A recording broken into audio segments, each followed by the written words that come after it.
오늘은 불법 사금융 조직의 악질적인 추심 행위에서 벗어난 사안에 대해서 좀 다뤄보려고 합니다. 불법 사금융 조직이라는 게 어떤 걸 얘기하는 거죠? 그러니까 불법 사금융 조직은 한마디로 미등록 대부업체라고 생각을 하시면 될 것 같아요. 그래서 이 미등록 대부업체는 원래는 이제 대부업법에 따라서 뭐 정해진 이율과 그리고 어떤 등록 절차와 이런 것들이 있어야 되는데 그런 걸 하지 않고 미등록한 상태로 대부업을 운영하는 업체를 얘기를 합니다. 그러면 미등록하고 운영을 하는 어떤 불법적인 사금융 업체인 만큼 이 사람들이 굉장히 돈을 빌려주고 후에 못 갚았을 때 추심하는 과정에서도 굉장히 불법적인 악질적인 행위들을 많이 하겠네요. 그렇죠. 뭐 대표적으로 악질적인 행위는 이자 자체가 말이 안 되게 높죠. 왜냐면 한 주에 거의 100%의 이자를 매겨요. 100만 원을 빌리면 다음 주에는 200만 원을 갚아야 되는 상황에 놓이게 되는 거예요. 근데 이 100만 원을 빌리는 사람들은 말 그대로 소액이 급하게 필요한 사람들이라서 그 다음 주가 됐을 때 200만 원을 갚을 수 있는 능력 자체가 사실상 기대되지 않죠. 그렇기 때문에 다시 한번 또 대출을 해야 되고 그럼 또 불법 사금융 조직한테 대출을 하게 되고 이런 게 쌓이다 보면 처음 시작은 100만 원이었는데 나중에 몇 천만 원이 돼 있는 거죠. 그러면 이런 불법 사금융 업체들이 말도 안 되는 높은 이율을 부과를 하고 있잖아요. 그럼 이걸 당연히 갚을 수 없을 텐데 이거를 갚지 못했을 때 그 사람들이 어떤 식으로 이거를 추심을 하나요? 이 사람들은 처음에 대출을 해줄 때부터 그 대출을 원하는 사람이 그 주민등록증을 찍고 주민등록을 들고 사진을 찍게 만들어서 그 사진을 받아요. 그리고 가족들의 연락처 그리고 지인들의 연락처를 제공받아서 돈을 안 갚으면 이 가족 또는 지인들한테 연락을 해서 지금 이 대출해준 사람 어디 있냐, 지금 어디에 있냐, 연락이 안 된다, 이런 식으로 해서 압박을 해요. 그러면 방금 말씀해주신 뭐 직장 동료한테 연락을 한다거나 이런 것들이 불법적인 거 아닌가요? 그러니까 이제 채무자가 연락을 안 받았을 때에는 주변인들한테 연락을 할 수는 있어요. 할 수는 있는데 하는 것까지는 합법적이나 근데 전화를 해서 이 채무 사실을 알리는 건 불법적인 행위예요. 그래서 그런 어떤 합법과 불법 사이를 교묘하게 왔다 갔다 하죠.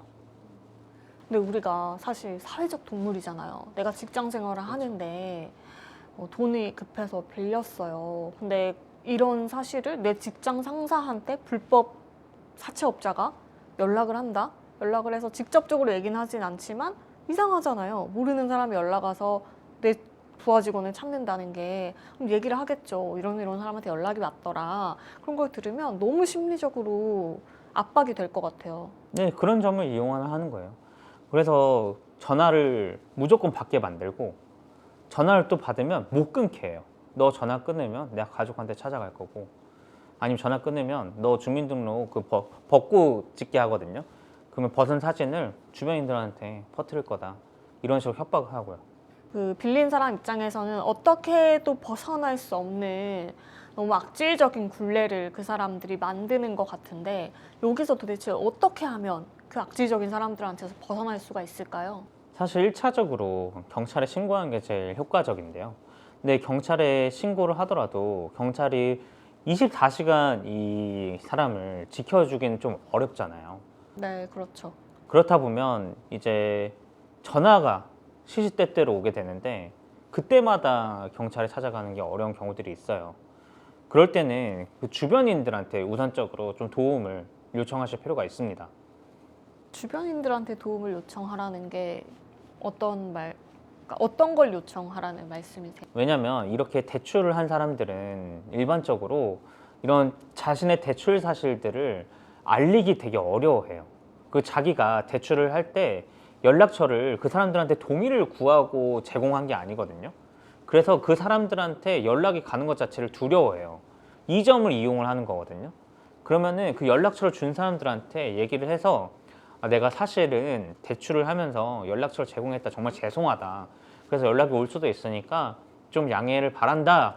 라는 점을 꼭 먼저 얘기를 해서 그 전화해서 압박을 하려는 사람들의 그런 심리적 압박에서 벗어나야 됩니다.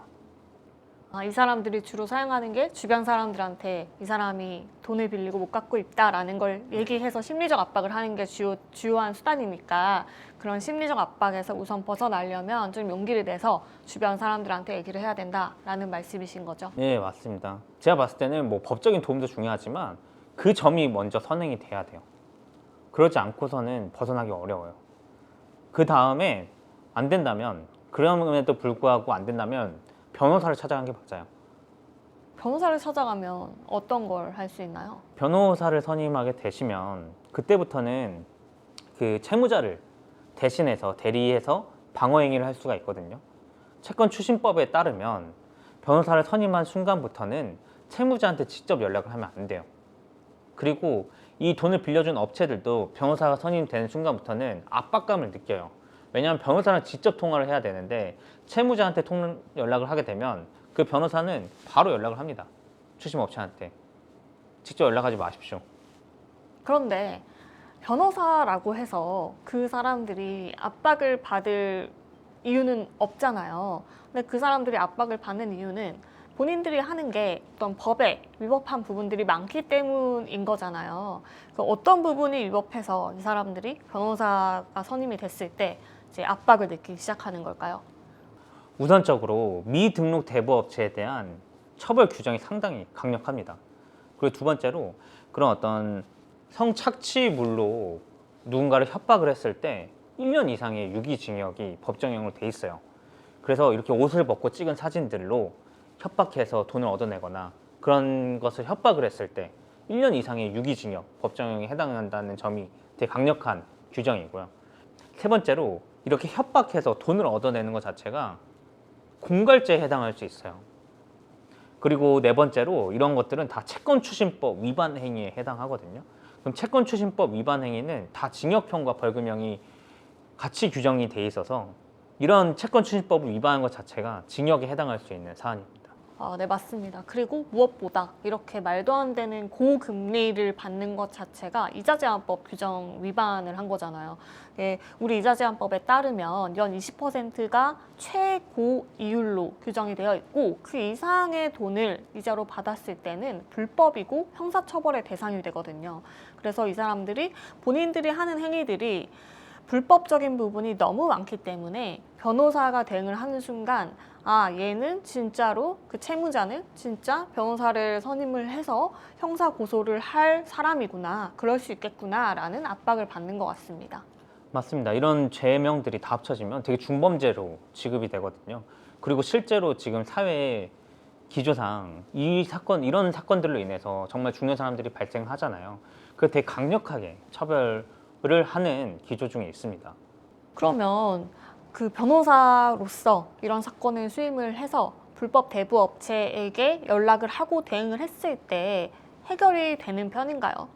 네, 해결이 되는 경우가 대다수인데 해결이 안 되는 정말 악질적인 업체들도 있어요. 제가 대응을 했을 때 심지어 저를 오히려 보복 대상으로 전환을 해서 제 핸드폰 번호, 제 이름 이런 식으로 제 명의를 이용해서 대출 광고를 돌리고요. 그러면 막 대출 해줄 수 있냐고 저한테 연락이 와요. 심지어 그런 경우들까지 있었습니다. 그런 아주 악질적인 업체들은 어떻게 해결을 해야 되죠? 근데 결국에는 그렇게 행위를 하더라도 계속 법적인 대응을 하다 보면 이 사람들은 멈출 수밖에 없어요. 더 강한 행위를 하진 못해요. 이게 그 사람들 입장에서도 이런 어떤 불법성을 계속 높이다 보면 이 채무자 입장에서 무조건 형사 고소로 생각할 수밖에 없거든요. 그럼 형사 고소가 들어오는 순간부터는 본인들도 이 업을 계속 유지해서 갈 수 없기 때문에 더 이상 진행하지는 않아요. 네, 그리고 저희가 사건 진행을 할 때 그 사람들이랑 뭐 협상 같은 것들도 많이 하잖아요. 예를 들어 50만 원을 빌렸는데 이 사람들이 받아간 거는 이미 500만 원이 넘어갔어요. 그러면 50만 원 빌려주고 500만 원 받아갔으면 충분히 가져갈 만큼 많이 가져가지 않았냐. 이제 그만해라. 더 하면 정말 형사 고소 들어갈 거니까 이 정도 했으면 됐다. 그만해라. 라는 취지로 얘기를 하면 대부분 그런 식으로 뭐 저희에 대한 보복이나 이런 걸 하다가도 멈추더라고요. 맞습니다. 그래서 사실 오늘 이 영상을 찍은 것도 저는 그런 피해자 분들이 조금이라도 좀 벗어날 수 있는 길이 있다라는 걸 느꼈으면 좋겠다는 생각이 들어서 이 영상을 찍게 된 거거든요. 네, 맞습니다. 이런 불법 사금융 업체들을 이용하신 분들은 정말 이 악질적인 행태 때문에 삶을 포기하려는 압박을 느끼시는 분들이 너무 많아요. 근데 이분들이 그런 삶의 끝에, 벼랑 끝에 서 있다 보니까, 그리고 본인이 뭔가 뭐 안 좋은 어떤 일을 했다고 생각을 하시다 보니까 이거를 변호사한테 찾아가서 도움을 받을 생각을 대부분 잘 못 하시더라고요. 그래서 계속 그 사람들에게 몇 천만 원, 몇 백만 원씩 계속 주고 계신 분들이 너무너무 많아요. 그래서 이번 영상을 좀 보신 분들이라도 본인이 변호사의 도움을 받을 수 있고 경찰의 도움을 받을 수 있고 합법적인 법의 테두리 안에서 충분히 보호받을 수 있다는 거를 꼭 알고 계시면 좋겠습니다. 네, 맞습니다. 지금도 이런 피해 속에서 벼랑 끝에 계신 분들이 있다면 이번 영상이 어떻게 보면 벗어날 수 있는 하나의 희망이 됐으면 좋겠습니다.